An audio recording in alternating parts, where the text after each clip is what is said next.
मैं दृष्टि श्रीवास्तव कक्षा 10वीं की छात्रा हूँ। आज परीक्षा पे चर्चा का 5वां फेज़ हुआ, जो हमारे विद्यालय में लाइव टेलीकास्ट कराया गया। हमने बड़ी स्क्रीन पे उसका लोभ उठाया। हमारे माननीय प्रधानमंत्री जी ने हमको कई तरीके बताए कि किस प्रकार हम अपनी परीक्षा को परीक्षा के समय तनाव लेने की बजाय उसको एंजॉय कर सकते हैं और फेस्टिवल की तरह मना सकते हैं। विभिन्न प्रश्न थे जो विभिन्न बच्चों के द्वारा पूछे गए, जो कि भारत के हर एक बच्चे के मन में उठते हैं, जिसका हमारे माननीय प्रधानमंत्री जी ने बहुत सहजता से और अच्छे से जवाब दिया और हमको उसके उत्तर मिल गए। कई बातें उन्होंने बताई कि किस प्रकार हम परीक्षा में तनाव ना लें और किस प्रकार हम उसको फेस्टिवल्स की तरह एंजॉय करें। बट कई चीज़ें थी जो मुझे पर्सनली बहुत ज़्यादा अट्रैक्ट की। उन्होंने एक जो पॉइंट बताया कि कंपटीशन जो होता है वो कितना ज़्यादा महत्वपूर्ण है। कंपटीशन को हम जनरली नेगेटिवली लेते हैं और उसका तनाव लेकर के हम और ज़्यादा डिप्रेशन में जाते हैं और दुखी हो जाते हैं कि यदि हमने ये इस मुकाम पर हम नहीं पहुँचे तो समाज में हमारी क्या बातें होंगी। परंतु हमें ऐसा नहीं करना है। हमें कंपटीशन को पॉजिटिवली लेना है और उसे एक मौके की तरह लेना है कि कैसे हम कंपटीशन में अच्छा परफॉर्म करके खुद को जान सकते हैं। हम ज़्यादातर कुएं के मेंढक बन के रह जाते हैं और यही सोचते हैं कि हम यहाँ पे अच्छा कर रहे हैं, मतलब हम अच्छा ही कर रहे हैं, परंतु यह नहीं है। यदि हम थोड़े बड़े पैरामीटर से सोचें तो कंपटीशन हमें ये बताएगा कि हमारी क्या पोजीशन है और हम कहाँ पे स्टैंड करते हैं। रही बात तनाव की, तो तनाव के बारे में उन्होंने बहुत अच्छा बताया, स्पेशली एग्ज़ाम हॉल में जो हमारे ऊपर तनाव होता है। हमें आता सब है, सबके पास वही दिमाग है, सब वही उसी तरीके से प्रिपेयर करते हैं, बट लोगों का जो मन की स्थिरता है वो अलग अलग करती है, वो डिफ़र करती है। कई लोग होते हैं जिनका मन स्थिर होता है, जो सोच के आते हैं पहले से कि नहीं, हमें स्थिर मन से, शांत मन से एग्ज़ाम देना है, तो वो सब चीज़ें कर पाते हैं। परंतु कई बच्चे होते हैं जिन्हें आता सब है परंतु उनका मन स्थिर नहीं होता, वह तनाव में होते हैं। इस प्रकार आते हुए भी वे नहीं कर पाते। उन्होंने बहुत अच्छा उदाहरण दिया कि 2 ग्लास पानी के अगर हम लें और उन दोनों में सिक्के डाल लें और 1 ग्लास के पानी को यदि हम हिलाएं तो उसका पानी तो हिलेगा, परंतु सिक्के पर जो लिखा है वो हमें साफ़ तरीके से नहीं दिखेगा।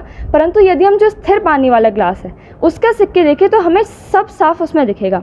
यही हमारे मन की बात है। यदि हमारा मन स्थिर है तो हमें जो मेमोरी में पड़ी चीज़ है वो अच्छे से समझ आ जाएगी और हम लिख लेंगे। परंतु अगर हम अस्थिर मन से रहेंगे, चाहे एग्ज़ाम हॉल हो, चाहे ज़िंदगी का कोई भी स्थान हो, यदि हमारा मन अस्थिर रहेगा तो हम चाह कर भी उस चीज़ तक नहीं पहुंच सकते। तो मन की स्थिरता बहुत ज़रूरी है। इसमें एक बात मोदी जी ने बहुत अच्छे से समझाई कि डिस्ट्रैक्शन जो है वो कितना ज़्यादा हमको हमारे मेन गोल से दूर ले जाता है। डिस्ट्रैक्शन केवल ऑनलाइन मोड में नहीं होता, ऑफलाइन मोड में भी होता है। डिस्ट्रैक्शन होता है। और हम बच्चे कहते हैं कि ऑनलाइन मोड में हमें डिस्ट्रैक्शन हो रहा है क्योंकि हम एप्लीकेशंस अलग अलग यूज़ कर रहे हैं जो हमें नहीं करनी चाहिए। परंतु नहीं, ऐसा नहीं है। प्रॉब्लम मोड से नहीं है, ऑनलाइन या ऑफलाइन मोड से प्रॉब्लम नहीं है, प्रॉब्लम हमारे मन की स्थिरता से है।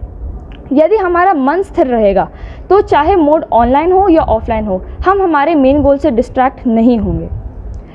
और एक और बात बहुत अच्छी मोदी जी ने बताई कि हमारा जो परिवार है, हमारा जो समाज है, हमारे जो टीचर्स हैं वो हमसे एक्सपेक्ट करते हैं और हम कई बार उन एक्सपेक्टेशंस पे खड़े नहीं हो पाते तो हम डीमोटिवेटेड हो जाते हैं कि हम उस लायक नहीं हैं। मोदी जी ने यह हमको बताया कि आपके पेरेंट्स, आपके टीचर्स आपसे एक्सपेक्ट कर रहे हैं क्योंकि वो आपको उस लायक समझते हैं और आपके पेरेंट्स कभी भी ये नहीं चाहेंगे कि आप उनसे नीचे हों, वो हमेशा यही चाहेंगे कि आप उनसे ऊपर हों। तो वो यदि कुछ कह रहे हैं, आपसे कुछ एक्सपेक्ट कर रहे हैं तो सोच समझ के कर रहे हैं। आप कभी भी खुद को नीचा नहीं समझिए। आप ये सोचिए कि यदि आपसे ये एक्सपेक्ट किया जा रहा है मतलब आप उस लायक हैं और मेहनत करिए। और एक बात जो मोदी जी ने हम सभी को लास्ट में बताई कि देखिए, एनालिसिस बहुत ज़्यादा ज़रूरी है। यदि हम कोई कार्य कर रहे हैं, हम करे जा रहे हैं, बट अगर हम एनालाइज नहीं कर रहे हैं लास्ट में तो उसका जो मतलब है वो निकल के नहीं आता। हमें कोई भी कार्य करने के बाद एनालाइज करना है कि हमारी जो परफॉर्मेंस थी उस टाइम स्पैन में, क्या वो प्रोडक्टिव थी, क्या हमने जो किया हमें उससे कुछ निष्कर्ष मिला, ये ज़रूरी है। और हमारा जो रूटीन रहता है उसमें कई चीज़ें रहती हैं जो हमें करना पसंद होती हैं, कई चीज़ें होती हैं जो हमें आउट ऑफ बाउंडेशंस करनी पड़ती हैं और कई चीज़ें नेसेसिटी हैं। तो हमें पहले तो नेसेसिटी, लग्जरी और जो हमारी जो चीज़ें पसंद की हैं उनमें डिफरेंस निकालना है, टाइम स्पैन में डिवाइड करना है और ये कोशिश करनी है कि जो हमारी प्रायोरिटी है उनको पहले करें, ना कि वो चीज़ें जो हमें प्रिय हैं। धन्यवाद। क्लास के स्टूडेंट है, प्रधानमंत्री का आप संबोधन उससे क्या प्रेरणा लिया? नमस्कार, मैं अरिहंत जैन, केंद्रीय विद्यालय क्रमांक 3 12वीं कक्षा का छात्र हूँ। सबसे पहले तो मैं प्रधानमंत्री मोदी जी के लिए शुक्रगुजार हूँ कि उन्होंने ये जो नई श्रृंखला शुरू की है, परीक्षा पे चर्चा, ये अभूतपूर्व कृत्य है और बहुत ही सराहनीय है। इससे कई लोगों को बहुत प्रेरणा मिली है। जो छात्र जीवन होता है, जो ये उम्र है, इससे कई बार अनुशासन और डिस्ट्रैक्शन ये बहुत मायने रखती हैं। तो प्रधानमंत्री मोदी जी ने बहुत ही सही गाइडलाइन प्रोवाइड की है।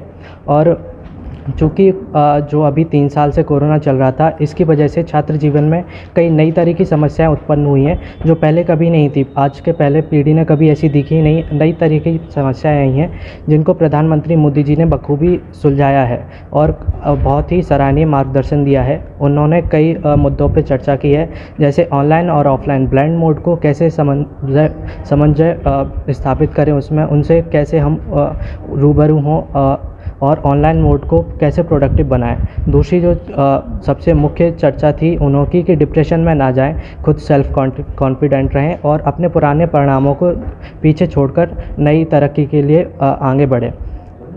कई चीज़ें उन्होंने परीक्षा से चर्चा से थोड़ा हटकर भी ली थी, जैसे छात्र जीवन में खेलकूद का महत्व और हमारा पर्यावरण, जो कि बहुत ही अच्छी चीज़ है। हमें अपने पर्यावरण का भी कई बहुत अच्छा प्रभाव पड़ता है छात्र जीवन पर। एक स्वच्छ पर्यावरण में ही हम अच्छे से पढ़ सकते हैं, अपने मार्क्स इम्प्रूव कर सकते हैं।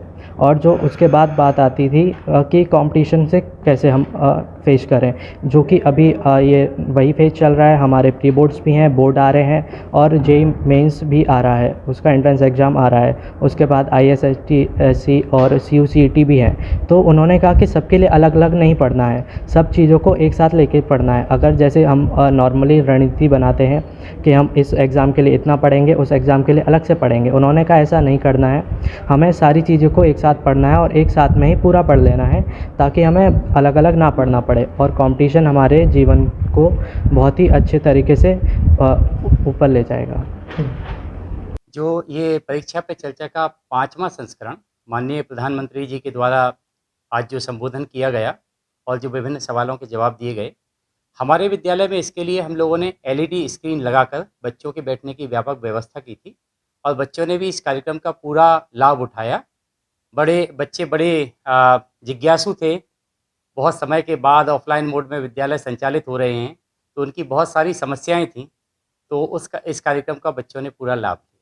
मुझे लगता है कि आज की चर्चा का केवल एक क्षेत्र में असर नहीं होगा, केवल एकेडमिक के क्षेत्र में असर नहीं होगा, इसका एक व्यापक असर होगा, उनके पूरे जीवन पे इसका असर होगा। क्योंकि माननीय प्रधानमंत्री जी के द्वारा जिस तरह से जीवन के विभिन्न स्वरूपों को पूरे बच्चों के व्यक्तित्व के विकास के लिए क्या आवश्यक बातें हैं, उन सारी शंकाओं का समाधान प्रधानमंत्री जी के द्वारा किया गया है।